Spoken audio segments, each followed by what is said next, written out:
বিখ্যাত কবি, এবং সেই বিখ্যাত কবিদেরকে সম্মান জানানোর জন্য আজকে কিছু, এবং বিশেষ করে একজন তরুণীকে আমরা আহ্বান করেছি, এবং তাকে দিয়েই আমরা আজকের এই অনুষ্ঠানটা উদ্বোধন করব।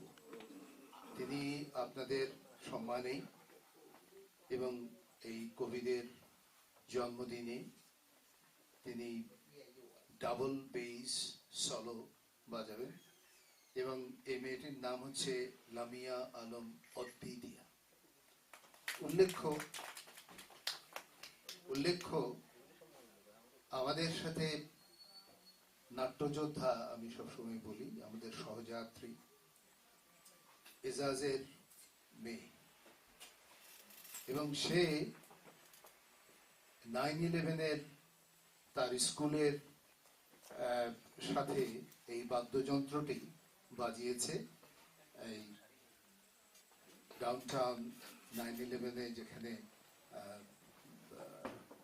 স্মরণ করা হয়, সেই স্মরণ সভায়, সেই স্মরণ মুহূর্তে সে আমাদের এই যারা আমাদের জন্য সে সময় প্রাণ দিয়েছেন তাদেরকে সম্মান জানিয়ে সে সেখানে বাজিয়েছে।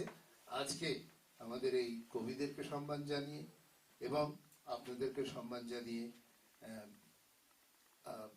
বাজাবেন ডাবল বেস সলো। এবং ভবিষ্যতে আমরা চেষ্টা করব সবসময় যেন এই নতুন প্রজন্ম যারা আসছে ওদেরকে যেন আমরা একটু প্রেফারেন্স দিতে পারি, ওদেরকে নিয়ে যেন কথা বলতে পারি, ওদের যে ট্যালেন্টস যা আছে তাদেরকে সেই সব নিয়ে যেন আমরা একটু আলোচনাও করতে পারি, এবং তাদেরকে যদি এই ধরনের সুযোগ দেওয়া হয় তারা যে কত বেশি ভালো সেটা আর মানে আপনারা গৌরব বোধ করবেন আমি মনে করি।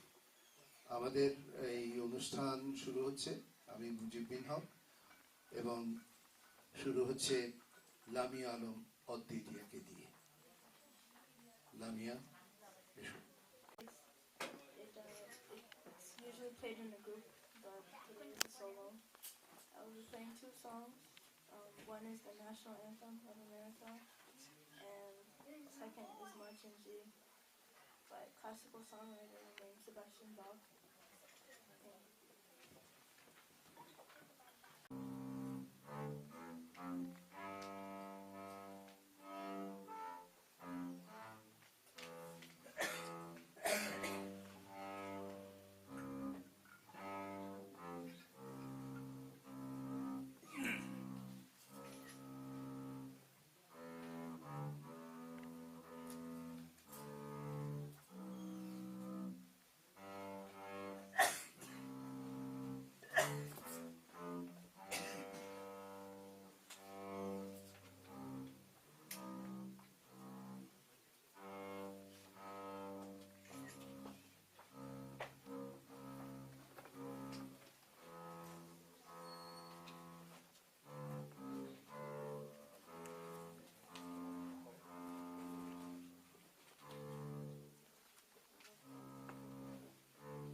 জয় গোস্বামী আমেরিকায় আমার জানা মতো দুবার এসেছিলেন, এবং দুবারই তার সাথে আমার দেখা হয়েছিল।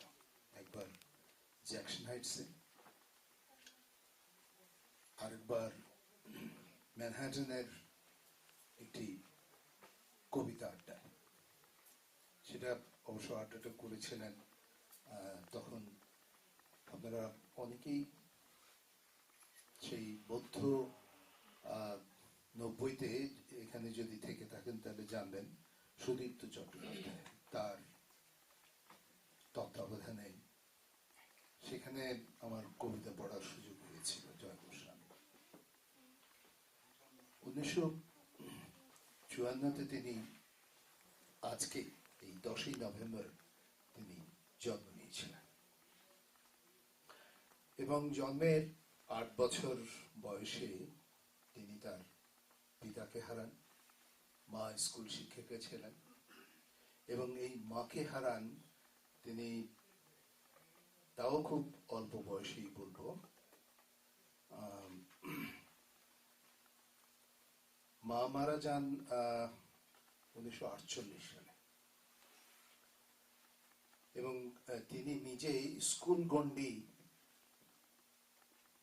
কোন রকম ভাবে পার হয়েছেন এবং কলেজ শিক্ষা পাননি এবং দেশ পত্রিকায় তিনি 8 বছর বয়স থেকে শুনেছি কবিতা লেখা শুরু করেন এবং অনিয়মিত লেখক ছিলেন দেশের, তারপর নিয়মিত লেখক, তারপর সেই দেশেই তিনি কাজ করেছেন এবং করে যাচ্ছেন। সম্ভবত এখন কোথায় আছেন আমি ঠিক জানি না, তবে পশ্চিমবঙ্গ বাংলা একাডেমি পুরস্কার পেয়েছেন এবং আরো আরো অনেকগুলো পুরস্কার তার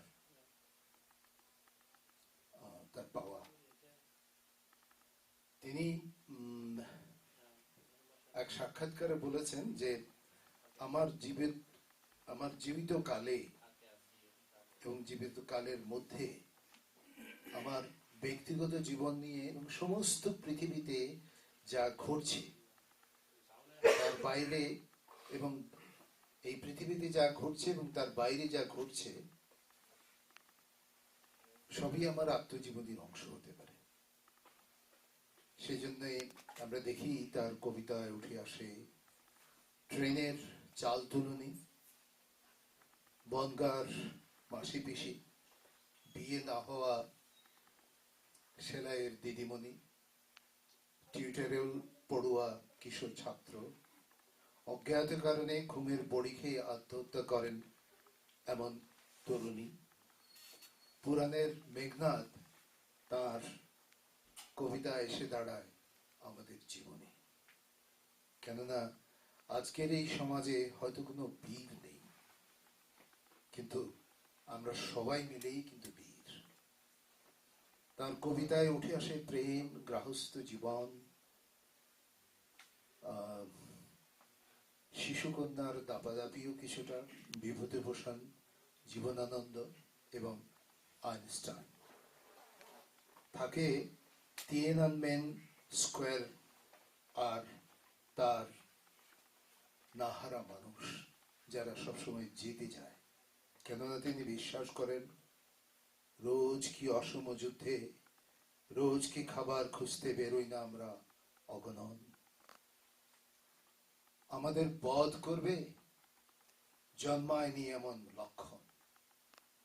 তার এই কবিতার এই সংবেদী প্রবাহের মধ্য দিয়ে যেতে যেতে পাঠক অবশ্যই আবিষ্কার করবেন এই সময়কে, এই সময়ের সৌন্দর্যকে এবং এই সময়ের জয় গোস্বামীকে। তাকে আরেকটু পরিচয় করিয়ে দিচ্ছি আপনাদের সামনে আরেকটি কবিতার মাধ্যমে। কবিতাটি আমি এবং হীরা চৌধুরী একসাথে পাঠ করব। হীরা এখানে এইমাত্র দেখলাম ওকে।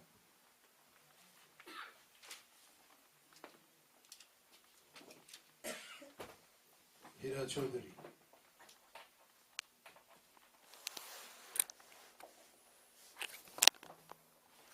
ওর সাথে আমরা একসাথে একের পতাকা হাপুস হুপুস সাঁতরে দ্বীপে গিয়ে ওঠো।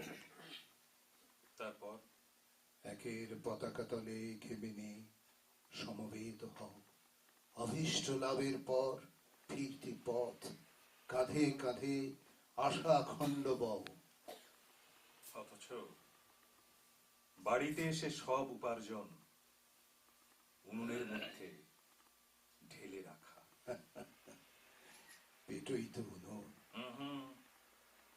উপমা পুরনো হয়ে গেল। তা কি করবো, পেট তো পুরনো বস্তু, খিদে সেও অতি পুরাতন।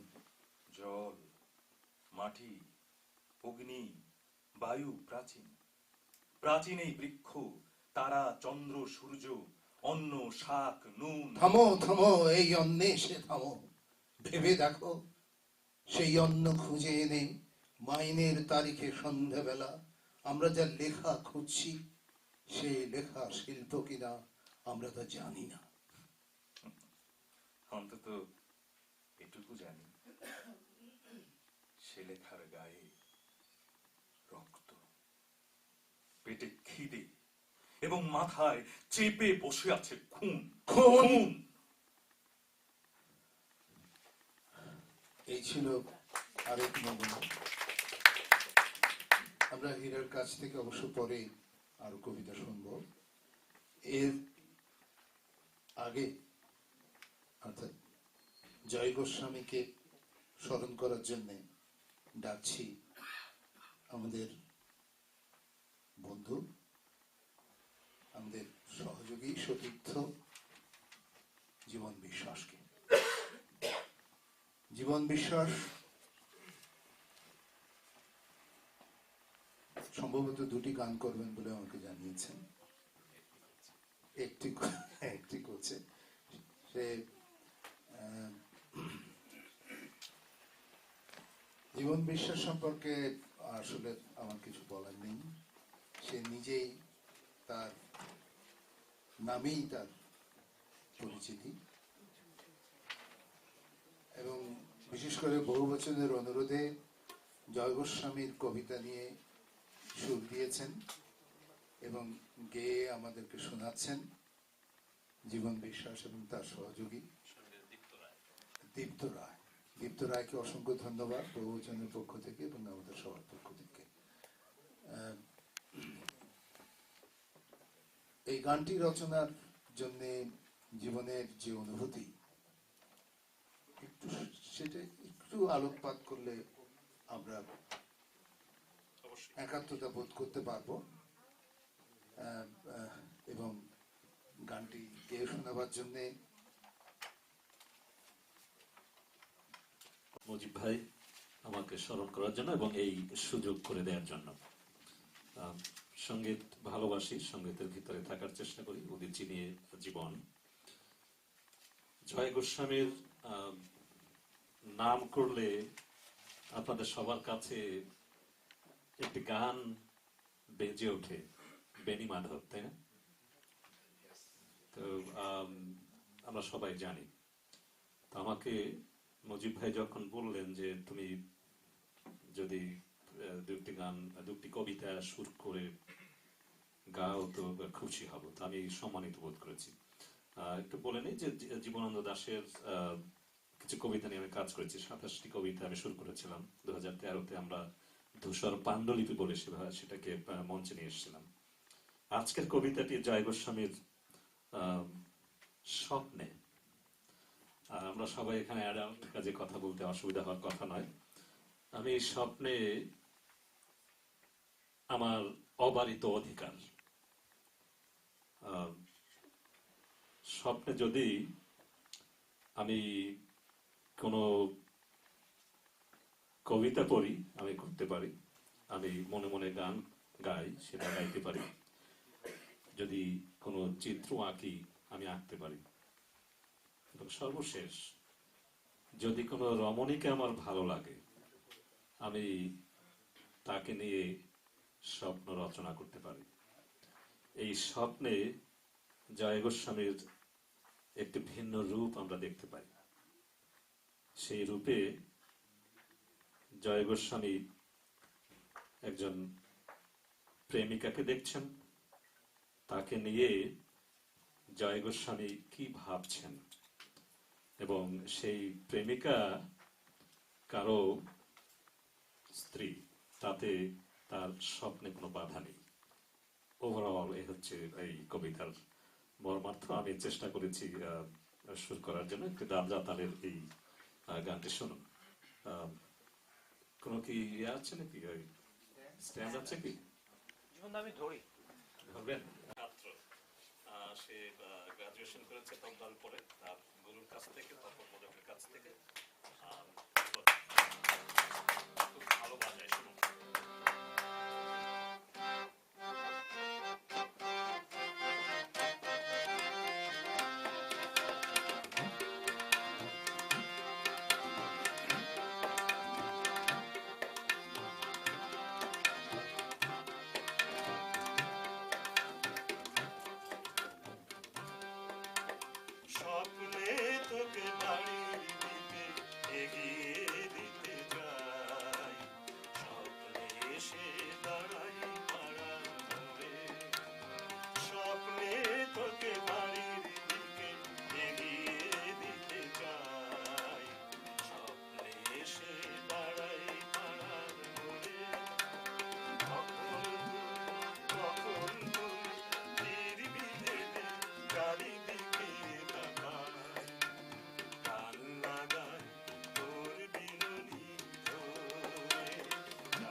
সরে বসবো আকাশ ভরা খাতে সরে বসবো আকাশ ভরা ছাতে মেঘের পাশে সরে বসলো না মেঘের পাশে সরে বসলো না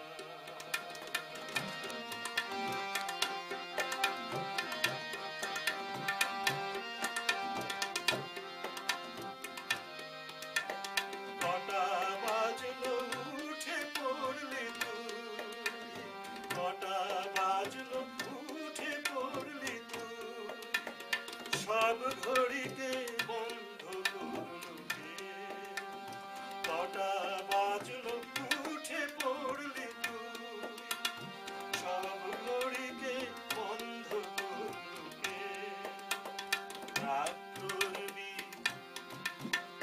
রাগ করবি হাতটা একটু ছুঁ রাগ করবি হাতটা একটু ছুঁ বাড়ির দিকে এগিয়ে দিচ্ছি তোকে বাড়ির দিকে এগিয়ে দিচ্ছি তোকে স্বপ্নে তোকে বাড়ির দিকে এগিয়ে দিতে যাই স্বপ্নে এসে দাঁড়াই পাড়ার মোড়ে কখন তুই ফিরবি ভেবে চারিদিকে তাকাই প্রাণ লাগায় তোর বিননি ধরে প্রাণ লাগায় তোর বিননি ধরে স্বপ্নে তোকে বাড়ির দিকে এগিয়ে দিতে যাই স্বপ্নে এসে দাঁড়াই পাড়ার মোড়ে স্বপ্নে এসে দাঁড়াই পাড়ার মোড়ে স্বপ্নে এসে দাঁড়াই পাড়ার মোড়ে স্বপ্নে এসে দাঁড়াই পাড়ার মোড়ে অনেক বলে ভবিষ্যতে কোনো এক সময় অনেক ধন্যবাদ মুজিব ভাই। জীবন তোমাকে অসংখ্য ধন্যবাদ আসার জন্য এবং সাথে তোমার সাথীকেও দীপ্ত রায় দীপ্ত রায় তোমাকে অসংখ্য ধন্যবাদ আমরা হয়তো তোমাকে আরো ডাকবো এখন